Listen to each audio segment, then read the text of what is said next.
En el último corte de la materia de lógica y pensamiento matemático, vamos a abordar los temas de función lineal, teorema de Pitágoras y razones trigonométricas. Las funciones.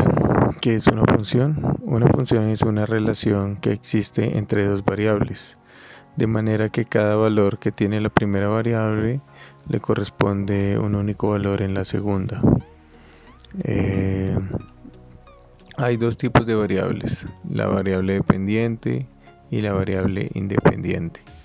La independiente es la primera variable y se le suele asignar por lo general la letra X, o se conoce como X.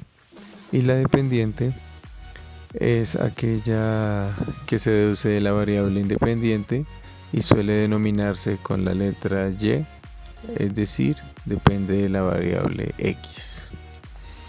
Los elementos de una función son el dominio y el recorrido. El dominio es el conjunto de valores que puede tomar la variable independiente, es decir, la variable X. El recorrido son los valores que va a tomar la variable dependiente después de asignarle un valor a la variable independiente, es decir, todos los posibles resultados. Por ejemplo, existe una relación entre el valor que se debe pagar por cada bola de helado añadida al cono de una heladería. El valor de cada bola que se añada es de 2000. Representemos la función. Entonces, para poder hallar esa función o esa relación de valor que hay en este ejemplo, tenemos que f de x, es decir, el valor que me dé esa función, es decir, y, es igual a 2000 por x. En este caso, el número de bolas será la variable independiente, es decir, la variable x, y el monto que se cancelará será la variable dependiente, es decir, f de x, ya que depende del número de bolas que se añadan. Si se analiza, por ejemplo, el dominio de esta función, es decir, los valores que pueden tomar la variable independiente, debemos tener en cuenta lo que la variable representa, es decir, el número de bolas, lo cual nos indica que debe ser un valor positivo o cero, no puede ser un valor negativo. Por ende, el dominio de esta función serán los números enteros positivos e incluido el cero. Ahora, si vemos el recorrido o si tratamos de hallar el recorrido en esta función, es decir, la variable dependiente, tenemos que mirar que f de x resulta de multiplicar 2000 por x, donde x van a ser números positivos y enteros, por lo que también tendremos números positivos que corresponden al grupo de números enteros positivos, ¿no? Concluyendo, tenemos que el dominio son los enteros positivos, incluido el cero, y el recorrido son los enteros positivos. Bueno, ahora tenemos la función lineal. Es una función donde la variable dependiente e independiente tiene una proporcionalidad directa. En otras palabras, ¿qué quiere decir esto? Básicamente que se establece una relación entre dos magnitudes que son directamente proporcionales, lo que significa que si uno aumenta, la otra también lo hace, porque son directamente proporcionales. Si uno aumenta, la otra aumenta, y si una disminuye, la otra disminuye, porque son lineales. Lineal se representa de la forma f de x es igual a m por x, donde m es un número real distinto de 0.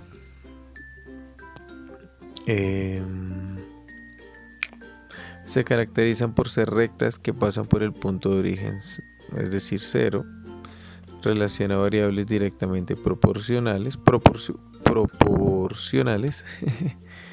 y su expresión analítica es y igual a m de x.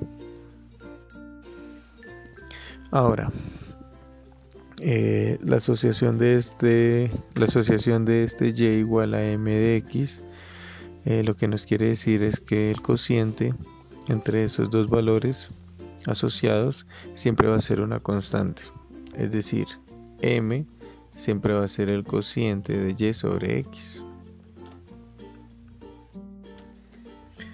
Ahora tenemos las funciones afines. Es una función que se caracteriza por no pasar por el punto de origen de las coordenadas o por el punto 0 y se encuentran representadas de la siguiente forma: f de x es igual a m por x más n, donde m y n son números reales distintos de 0. Su gráfica es de tipo recta, pero que no pasa por el punto 0. La constante m generalmente se conoce como pendiente e indica la variación de la variación que tiene la variable dependiente de y con respecto a la variable independiente x. No sé si me hice entender. Por otra parte, el valor n se denomina ordenada en el origen y representa el punto de intersección con el eje de las ordenadas, es decir, punto de corte con el eje y del plano cartesiano, que vamos a ver ahorita más adelante. El plano cartesiano.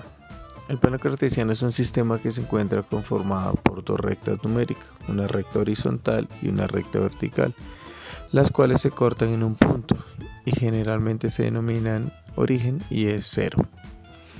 Está compuesta por un eje horizontal, que es el eje X, también conocido como eje de las abscisas, y por un eje Y, que es el eje vertical, que también se denominan ordenadas o también se conocen con este nombre, ¿vale? Ahora, la evaluación de las funciones. Es un proceso que consiste en determinar el valor de la variable dependiente a partir del valor de la variable independiente.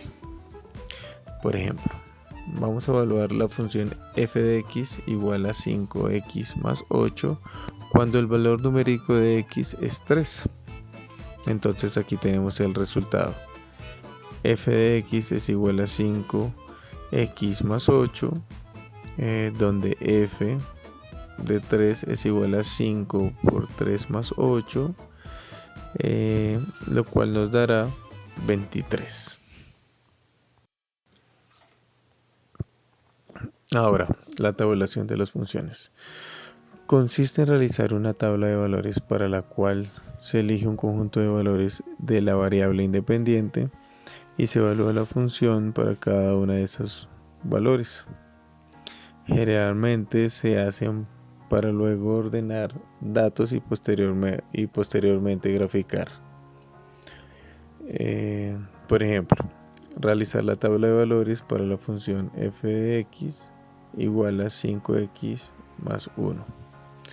Primero vamos a elegir un conjunto de números para esa variable independiente, por ejemplo, menos 1, 0, 1, 2, 3, 4. Luego procedemos a evaluar la función con cada uno de los valores. Es decir, calculamos la función para f de menos 1, f de 0, f de 1, f de 2, f de 3 y f de 4. Lo cual nos va a dar unos valores después de valorar esas funciones. Y obtenemos un par ordenado que vamos a denotar de la forma x, f de x. Entonces x, por ejemplo, en el primer caso es menos 1 y su resultado es menos 4, y el par ordenado por x sería menos 1, menos 4, y así sucesivamente con cada uno de los valores. Posteriormente vamos a crear la tabla de valores, es la que se ve ahí en pantalla, y tenemos a x, que es menos 1, y una f de x que es menos 4, te da como resultado está 0, 1, de 2, 11, de 3, 16, de 4, 21. Luego procedemos a graficar esos puntos en el plano cartesiano. Entonces ubicamos sobre la recta horizontal el menos 1 y ubicamos el menos 4 en la recta y. Ahí pues ponemos el punto y seguimos ubicando cada uno de los valores o cada una de las coordenadas, y luego unimos esos puntos. Como resultado nos va a dar una recta, que es lo que ya habíamos visto de una de las características de las funciones afines, que fue finalmente la que acabamos de evaluar en este ejercicio. Ahora pasamos a trabajar el teorema de Pitágoras. Pitágoras fue un filósofo y matemático griego que descubrió cómo hallar la longitud de la hipotenusa en un triángulo rectángulo. Nació en la isla de Samos en el año 569 a.C. y muere en Metaponto en el año 475 a.C. Contribuyó de manera significativa en el avance de las matemáticas, de la geometría, de la aritmética, y todas generalmente estaban derivadas de las relaciones numéricas. El teorema de Pitágoras nos dice que la hipotenusa al cuadrado es igual a la suma de los cuadrados de los catetos. Esto ocurre en los triángulos rectángulos. En otras palabras, tenemos que en todo triángulo rectángulo el cuadrado de la hipotenusa es igual a la suma de los cuadrados de los catetos. Tenemos entonces que a al cuadrado es igual a b al cuadrado más c al cuadrado. Por ello tenemos que la hipotenusa será el lado opuesto al ángulo recto del triángulo rectángulo, siempre. Y los catetos serán los lados que formen dicho ángulo recto. Por ejemplo, tenemos que hallar la longitud de la escalera sabiendo que está apoyada en la pared a una distancia de 1.8 metros y alcanza una altura de 7 metros. Entonces, empleamos el teorema de Pitágoras, teniendo que hipotenusa al cuadrado es igual al cateto al cuadrado más cateto al cuadrado. Reemplazamos los valores que nos dan, que son los lados que conforman el triángulo rectángulo, que conforman el ángulo del triángulo rectángulo, que son 7 y 1,8. Los reemplazamos en la fórmula y para despejar la hipotenusa, pues lo elevamos las raíces a ambos lados y nos da que la hipotenusa es igual a 7,23 metros. Es decir, que la longitud de la escalera es de 7 metros de distancia. Aquí tenemos otro caso. Entonces debemos calcular el valor de los catetos si la hipotenusa mide 2 centímetros. Tenemos que y que los catetos valen x, pero necesitamos hallar un valor numérico. Entonces tenemos que 2 al cuadrado es igual a x al cuadrado más x al cuadrado, que nos va a dar 4 es igual a 2x al cuadrado. Y si lo despejamos, x nos va a dar 1,41.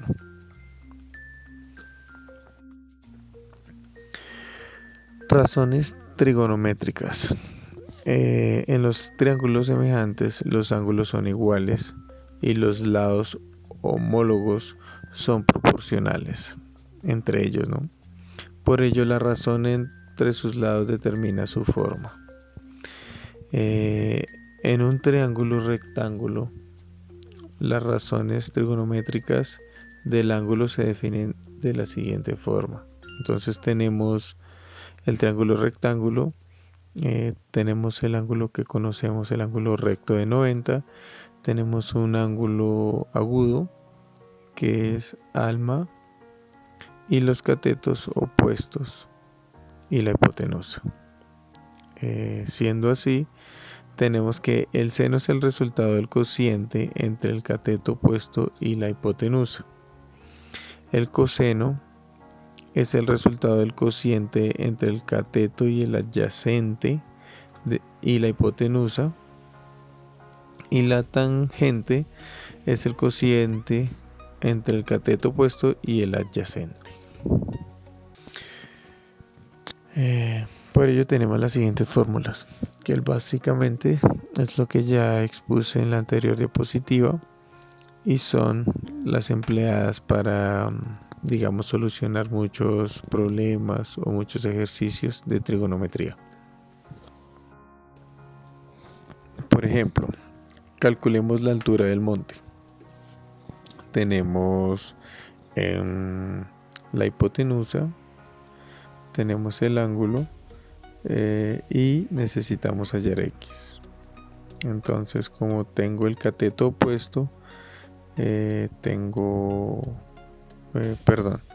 necesito hallar el cateto opuesto, tengo la hipotenusa y tengo el ángulo, pues procedemos. ¿Cuál de las tres fórmulas nos relacionan las variables? Y tenemos que seno de alfa, que en este caso sería el seno de 30. Despejamos el cateto opuesto, que es el que necesitamos hallar, y nos va a dar 650 por el ángulo de 30, que es 325 metros. Aplicaciones. De la trigonometría, empecemos por ahí. Las razones trigonométricas se emplean en muchos campos de la vida diaria. Por ejemplo, en la geometría, en la física permiten resolver problemas de mecánica clásica, medición y coordenadas. En la geografía sirven para calcular distancias en un mapa. En la construcción, para el diseño de planos, cálculos de resistencia de materiales, etc. Las funciones en la vida diaria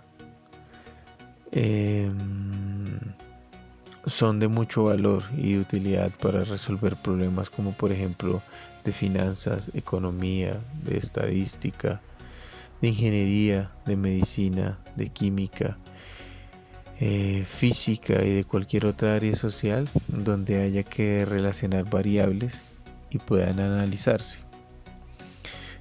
Por otra parte, el teorema de Pitágoras también se usa en diversos campos como por ejemplo el forense, investigación de asesinatos, cálculo de distancias en planos, mapas y la realidad en la geología, terremotos y cálculos de ondas, etc. Entonces podemos ver que estas matemáticas se aplican en muchas áreas de la vida. Y aquí ya vemos que se aplica en muchas áreas profesionales para la ejecución diaria de cualquiera de ellas. Bueno, muchas gracias compañeros, espero que me haya hecho entender. Un abrazo, hasta luego.